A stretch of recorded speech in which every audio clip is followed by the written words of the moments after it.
folks. Just caught me looking at my new Dale Jr. Hero card on one side and his driver Regan Smith there on the other.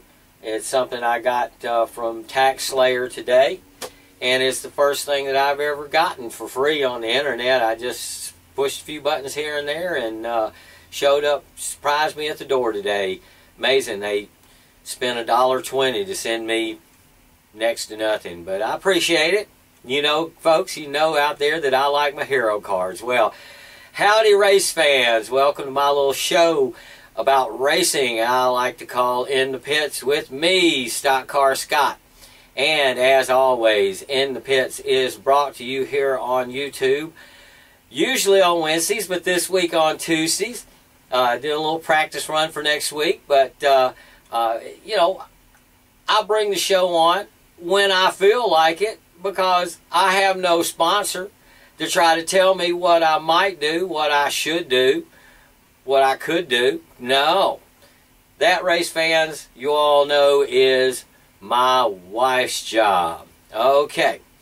Racing, well, practice and qualifying started on Thursday this past week with NASCAR Sprint Cup and Xfinity Series practice during the day there at Charlotte Motor Speedway, along with a delayed broadcast of the last K&N East race that they had from Dover, which was their season finale. And with the weather as bad as it was last weekend, it was amazing in and of itself that the race was running all last week. So, the 125-mile contest to end the K&N East season was won by Colin Cabret in a Camry, while the championship was won by William Byron in his Chevrolet SS. A favorite of mine, Rico Abreu in his number 98 GoPro Curb Records Chevy, finished third in the race and a respectable fifth in points for the season. I recorded, I recorded practice there along with that race, and I was so I could speed watch it later, of course. This allowed me to get out a little bit, enjoy a day out with my wonderful wife, and score this awesome Bill Elliott diecast here. 18-year-old 124 scale Big Mac Tonight Thunderbird there from 1997. We got that while we were out antiquing. Wow, it's almost as old as his boy Chase Elliott, the defending Xfinity champion. And no, don't worry, folks, don't worry. I have several diecasts there that are older than Chase Elliott. So we did have time to get back for the Sprint Cup qualifying to watch it live, though Seattle traffic tried its best to snarl us up. In qualifying, Joe Gibbs Racing ruled with Matt the Brat on the pole, with his teammate, the Toad, on the front row too. My favorites both made it to the final round of qualifying there, with 11th place for Happy Harvick and 12th for Dale Jr. My wife's favorite, Greg Biffle of Vancouver, qualified a spectacular fourth next to the Joker in third, while her other favorite, Kasey Kane of Enumclaw, qualified 20th, I do believe. Okay, practice for Formula One was early Friday morning, so I time shifted to watch it before the Whelen modified race there at Stafford, Connecticut, which was a delayed broadcast, of course.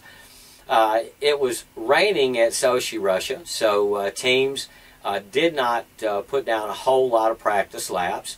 It was mostly commentators discussing Formula One politics, what's going to happen next year, this and that. And they also talked about a young American go-kart driver, racer named Logan Sargent, who at 14 years old became the first American to win a World Karting Championship since Lake Speed from Mississippi did it back in the 80s sometime. They were saying that Logan is on like a fast track to F1. His parents already have him going to school and living over in Europe, I think in Switzerland, so he can be there to run against the people who are also headed to F1. Logan has an older brother, Dalton Sargent, who you may have heard of, who races in the K&N East Series.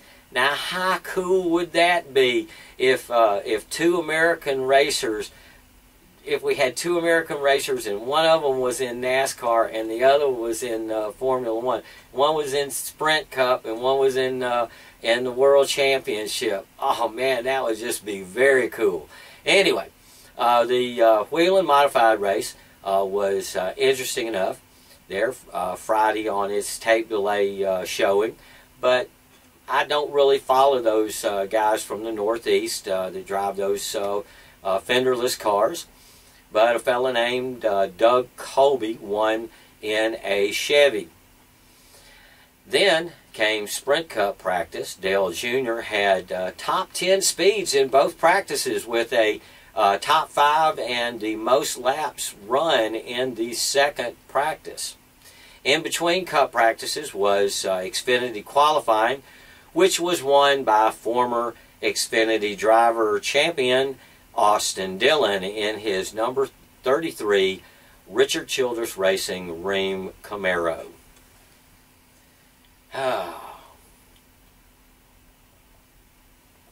Okay, thank you, Sterling.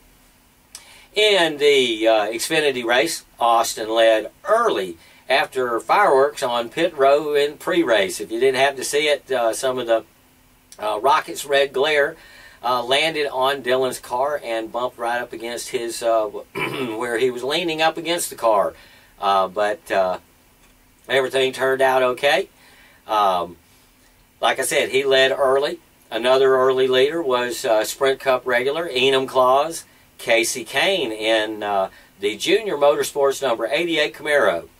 The Toad started 5th and led over half of the 200 laps of the race, and it looked like it was just going to be another Xfinity Toad Fest beatdown of the Xfinity drivers there. Then, with 50 laps to go, the Toad hit the wall, helped a little bit there by a local boy, Kasey Kane, in the number 88 Great Clips Camaro. Great Clips where I go to get my haircut, so thank you, Kasey, for toting the wall there. But anyway, they've got a lot of history, and boy, they dragged it out on Friday night. From there, though, Austin Dillon retook the lead and really never looked back to win the race there, sweeping both of the Xfinity races at Charlotte Speedway this season. And he did that with an over 2-second lead over the Toads Padawan phenom Eric Jones. Third was Sprint Cup champion Bad Brad Keselowski. The first Xfinity regular driver was Daniel Suarez, who led a lap.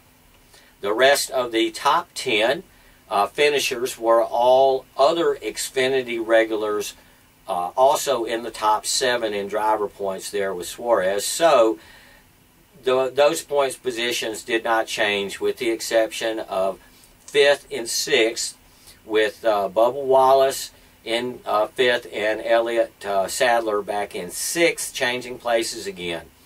And now they're still only separated by a single point, with 5 races left to go on their schedule. Okay. The next Xfinity race is Saturday at Kansas, with Chris Buescher leading Chase Elliott with 26 points, and that could all change in one race, folks. And one race is how many? I said too many, because after this they only have 4: Kansas and a couple more. But anyway, Texas, Phoenix and Homestead. So 4 more, folks.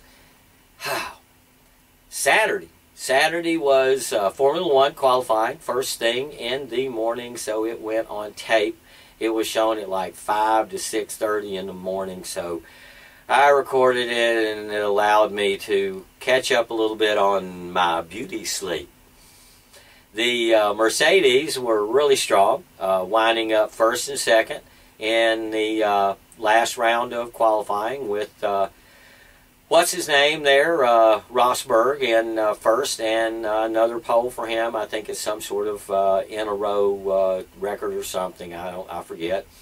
And points leader, defending champion of the race and of the series, my favorite, Lewis Hamilton, was second in qualifying. Mercedes power also set in third with Valtteri Bottas in his Williams Mercedes. Okay, the Scuderia Ferrari qualified 4th and 5th with Sebastian Vettel over his teammate Kimi Räikkönen for the Grand Prix of Russia that came on early Sunday morning. Then, I had several hours left to fill until the Sprint Cup race at Charlotte in the first race of the contender round. Then, when I assumed the wait would be over about 4 p.m., their NASCAR postponed the race because the rain there in the Charlotte area just would not abate until Sunday. So they got it in the next day. So instead, I watched, the first time I watched Alabama this year. I watched Alabama beat Arkansas, but not handily like they probably should have. But roll tide. Then I tried to watch some stock car racing, short track style there on fanschoice.tv. But we had a bit of connection problems with our interweb there all day. And the buffering for it was just horrible. I tried to watch some bombers and late models and modifieds at Tucson Speedway, but the connection was just poop. I did get to hear an interesting interview with young Mariah McGriff before the sound cut off, where she talked about being at Evergreen Speedway a couple of seasons ago. I remember meeting her grandfather that night. He was walking down from the press box down the steps, and I said, "Hey, I know who you are," and he said, "Here, hold my cell phone," and he had me hold his cell phone while he went and played the part of Grand Marshal during the opening ceremonies. Well, when he came back, I made him sign to get his cell phone back, and if you can see there, it says Herschel McGriff. Okay. His granddaughter, Mariah, while I was listening to her there on FanChoiceTV.tv, she talked about racing at the big track at Evergreen and how that was so much different than her racing at the 3/8 mile down there at Tucson. And she also talked about her current plans that include NASCAR's Drive for Diversity. So hopefully she'll do well in that. I went ahead and got up at 3:30 in the morning to watch Formula One racing there early Sunday morning. Nico Rosberg led from the pole for a lap or so, but his teammate, my favorite, was around him early because Nico's throttle had some problems there that led to his early retirement, so he didn't even finish the race. That left the rest of the field trying to chase Lewis Hamilton, which is about what they were able to do, until the last lap when Kimi Räikkönen speared his fellow Finnish driver there, Valtteri Bottas, while they were battling on the last lap for the last step on the podium. And their wreck left Sergio Perez to take third in the Force India car. Second was Sebastian Vettel, with whom Hamilton draws even in number of wins, tying both at 42 wins each for third on the F1 all-time victory list, far behind Michael Schumacher. I think he has like 92. Who's Schumacher's first, of course. But now only less than 10 away from second place, Alain Prost. So, either one of them could get there in their career soon. Then, at the end of the Russian Grand Prix, the coolest thing happened. All three of the podium drivers got to do a meet and greet with Vladimir Putin, the president of Russia, who gave out the winners' trophies to them. I do believe he gave Hamilton his trophy and gave the constructor's trophy out also.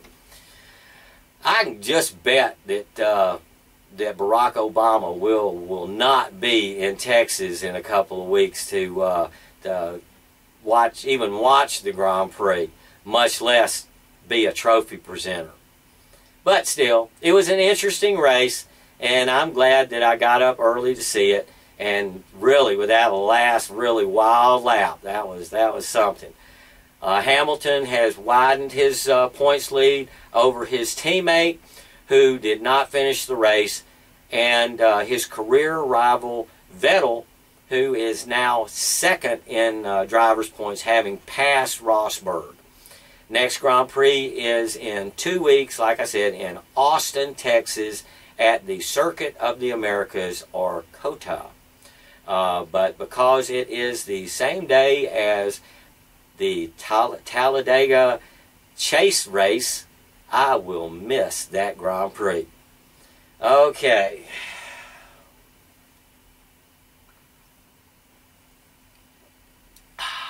Later during the Sprint Cup pre-race, I learned that Kimi Räikkönen had been assessed a 30-second penalty for having caused that wreck with Bottas. And this allowed Mercedes to clinch the Constructors' Championship once again this year again, even though Rosberg retired from the race. So, next up on Sunday was the postponed Sprint Cup race, and the day just did not go very well. Dale Jr. had problems stemming from a run-in with Cousin Carl, which made me recall how that's not the first time that Mr. Ed has crashed the championship hopes of Dale Earnhardt Jr. The first time being at Atlanta in the last Winston Cup season that there was. Since then, I have not really cared for Mr. Ed. You know, what can I say?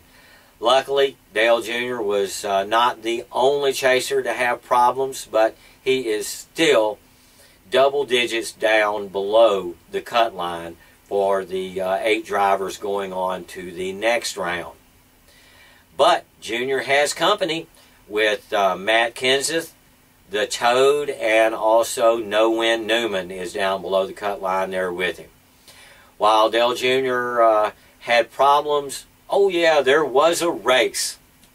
Ultimately, the race came down to the Joker Logano and Happy Harvick, and much unlike Batman, Harvick just could not catch the Joker by the end. But I, as well as many other race fans, did not see the end of the race because of some NBCSN or Comcast or both of them had a big snafu. I didn't see the final laps until the post-race show, victory lap highlight show there. I was livid. I was sick, folks. I was saying things to the TV I would never say to the camera. Once the video came back, we learned 8 out of the top 10 finishers were chasers with the winner of the Xfinity race Friday night, Austin Dillon, being the highest finishing non-chaser at 7th. And he ran well all day, including leading a lap.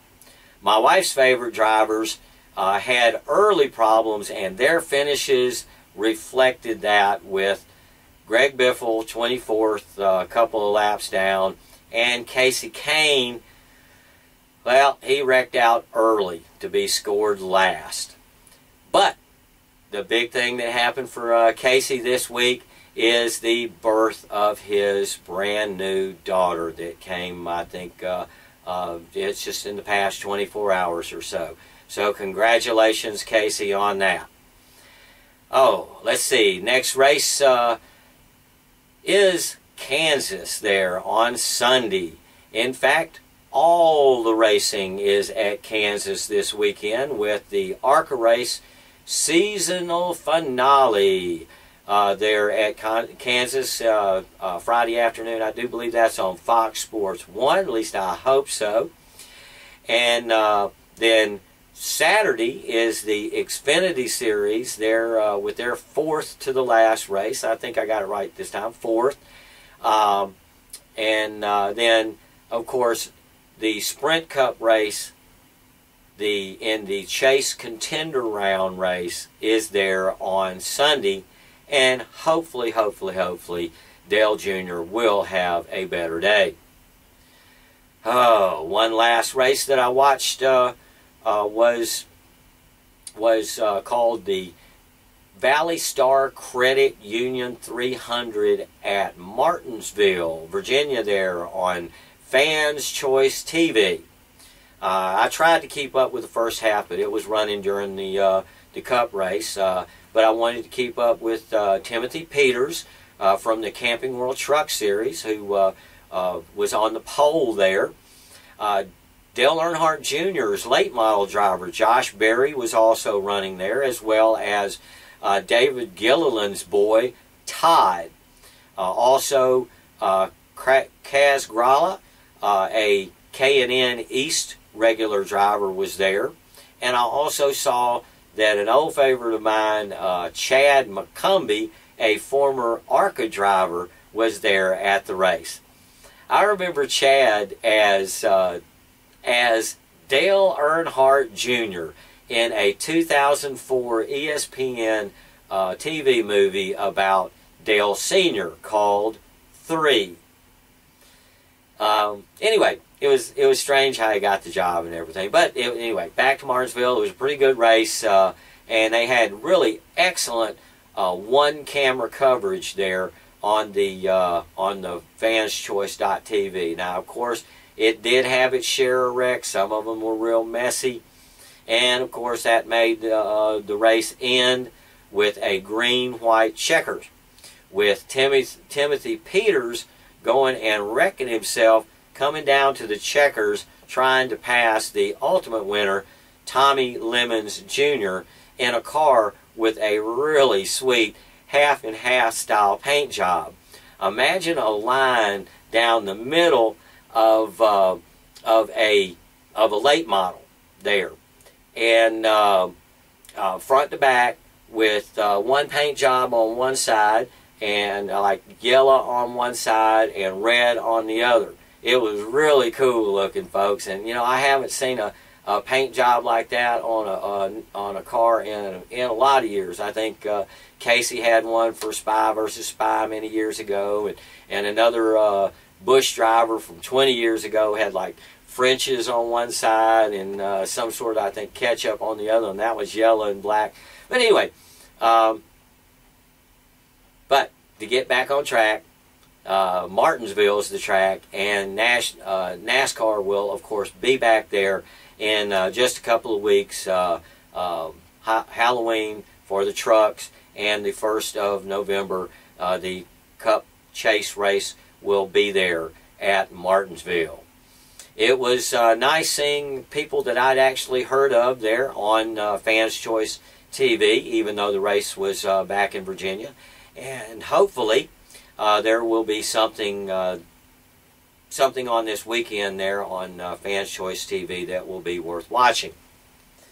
Whew.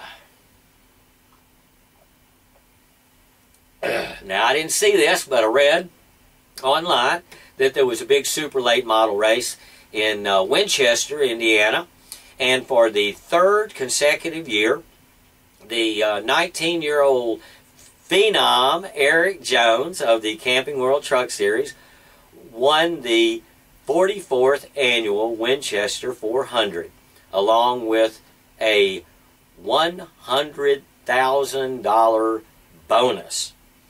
Notables, other notables in Indiana there included Georgians Chase Elliott and winner of Evergreen Summer Showdown this year, Bubba Pollard, both who finished in the top 5 in a 38-car field on the 100-year-old 3/8 mile track, or excuse me, half-mile track. This has like 30-something degree banking. It's a wicked track. I've only seen it on TV, ARCA races and things like that. Catch a race there if you ever can. So, that's it for this week. In stock car racing and F1 racing, I did not attend any stock car racing this past week. There just wasn't anything locally that I could go to. Next week's show should also be pretty short because there's all the action that's happening that I know of is just at one track there at Kansas. I wish there was something local to go see, but I guess I'll just have to save up all that energy for 2 weeks from now when I return to my all-time favorite track of all time. I can't wait to go. Ha! And again, as we near the end of the season, for most of all of the big-time racing series, I find myself watching all sorts of strange stuff on TV. Like, well, it's not strange, it's just different forms of racing, like European touring car races and Australian Super V8s down under and Lucas Oil Dirt late models and, you know, all sorts of stuff. And yeah, I guess I have time to watch a little football. And, of course, to rescue me, back on this past Sunday is my favorite, The Walking Dead. So I have something to do Sunday nights. But there is still more stock car racing to watch. But if you can't keep up, check in with me. Check in next week to see how I'm doing through not watching any live racing. See how I'm doing as the chase heats up and the season winds down. So thank you folks for watching. And race fans, be sure to tune in again. Same stock car time, same stock car channel. Or Tuesday if I get done with it early. But anyway, you know, sometime next week. Thanks again, race fans. Thanks